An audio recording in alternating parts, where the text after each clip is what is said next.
Hello,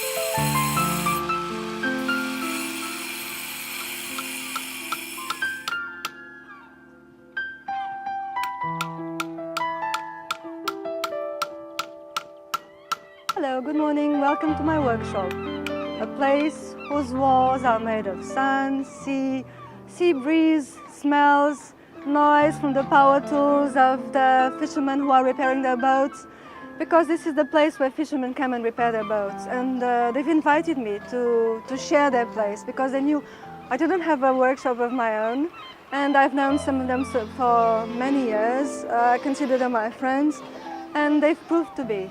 So here's where I do my sculpture, where I find solutions to the problems I pose myself when I want to take something out of a stone or a piece of wood. And it's the best place in the world to be.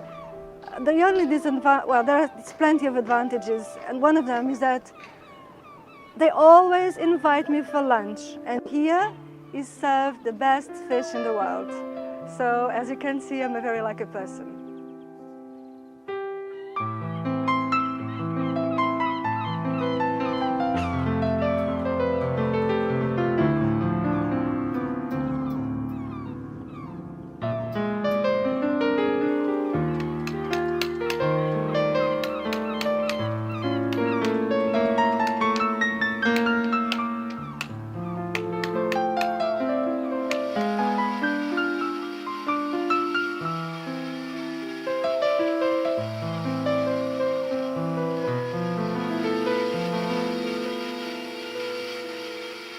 Well, I think that I'm basically a communicator. I like to communicate, I like to share things. And I've always liked to share things. I have to say I'm the eldest sister of 4. So I was raised to share things with my siblings, and especially the good things in life and at home. So, and I think I've been transporting it to whatever I do as a person and as an artist. I can't call myself a sculptor. I think I'm a sculpture trainee. I'm still learning, and I guess I'll always be still learning. Well, I started off as a sculptor 5 years ago. And I remember that it didn't take me long to find out that I loved it.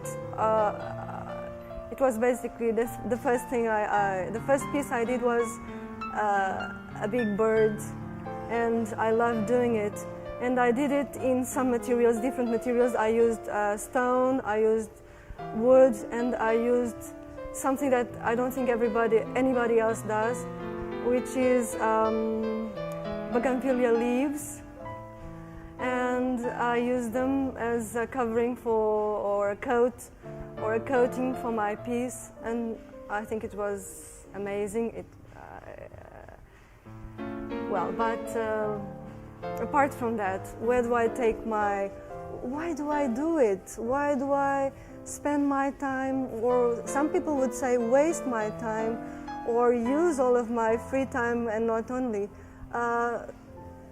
closed, cupped up in a workshop, because I can't get away from it. I mean, when I look at marbles and when I look at a piece of wood, I immediately want to show other people the beauty I see in it. And not only that, I want to shape it, I want to transform it, I want to master it. I think, that's it.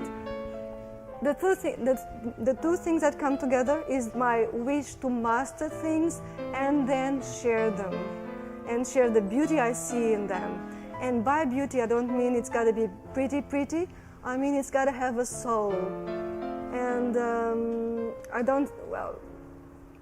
don't mean to presume that my pieces have got a soul, but I think they have got a piece of me, and I believe I've got a pretty good soul, a huge soul, and I want to instill it in my pieces.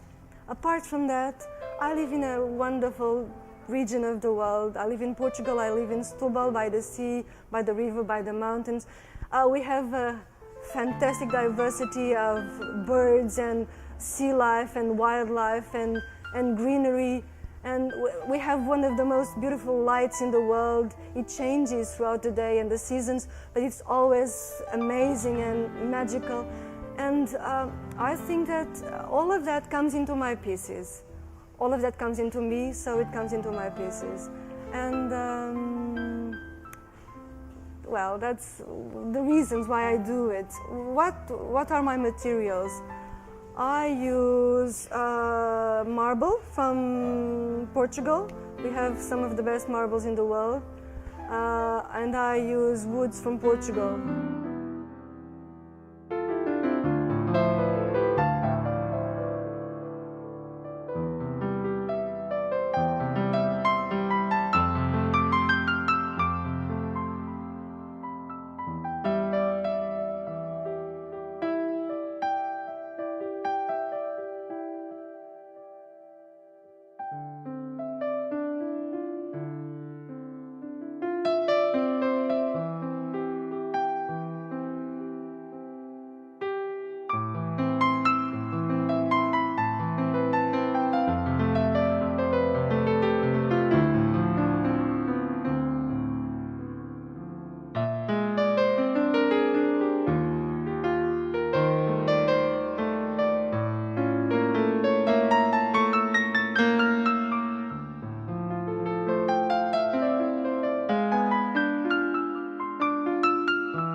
This city where I live is an inspiration, both for my painting when I used to, and which I don't anymore, for my sculpture, and also for my photography, because I love to take photographs. I can't call myself a photographer, but I love taking photographs. And how does this city inspire me? It's so easy. You just have to go out, or you just have to listen, or you have to smell the city, and you'll feel instantly inspired, because there is so much going on all the time. I've already told you about the light, which is wonderful.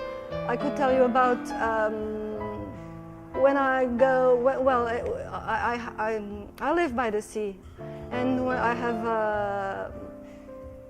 a window that looks out to the sea. And every morning when I wake up, I look out and I see the changing river, the clouds, I see the birds, I see the fishing boats, I see the trolleys, the trolley boats. Well, it's very inspiring, really, because it's never the same. Colors keep changing depending on the weather and the time of day, and it's like a movie, a non-stop movie, you know, because nothing ever stays the same, and that's of course, very inspiring. And that's not all. I do a lot of, or I used to do a lot of birds, and in this city where I live, there is this estuary of the river Sado, which is where lots of birds from, well, some indigenous and others from all parts of the world, they nest here. And I am lucky enough to be able to sail the river and watch them in close quarters and observe their colors, their movements, their shapes, their feathers, the way they fly, the way they land on the water, the way they mate. And of course, all of that inspires me to try and reproduce it and show other people the beauty that they give me. I think that as an artist, I like to give back something of what nature and the city where I live and the people that surround me give me. Well, this sharing that I told you about is like giving back giving back to others, and thanking God or nature, whatever, for having given me the ability to see what I see and help others see it.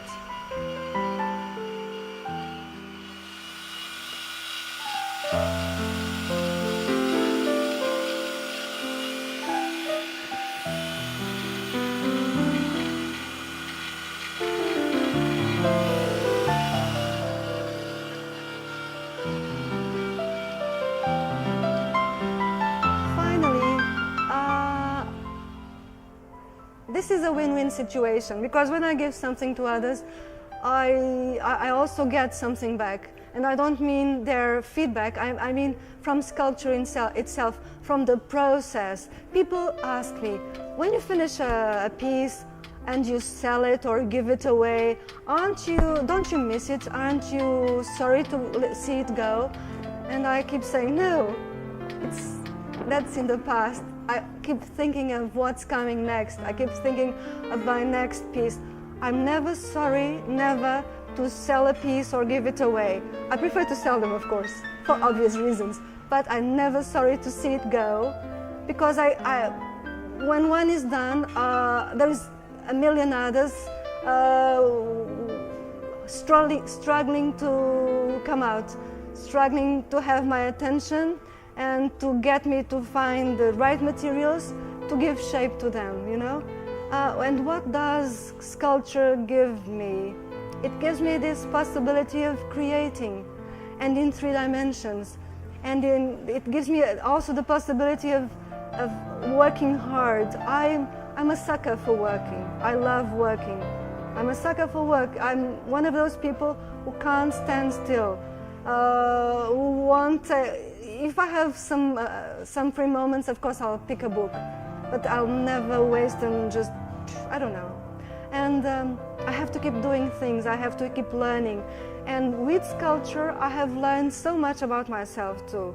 How to overcome my difficulties, how to overcome my insecurities, how to go the extra step, you know, how to beat that feeling that I can't do it, it's so difficult. How can I take this shape from this piece of rock or this piece of wood, and I go around the piece of rock and the piece of wood, and tentatively, little by little, it yields to me, it gives itself to me, and sometimes it tricks me into, you know, going in a different direction.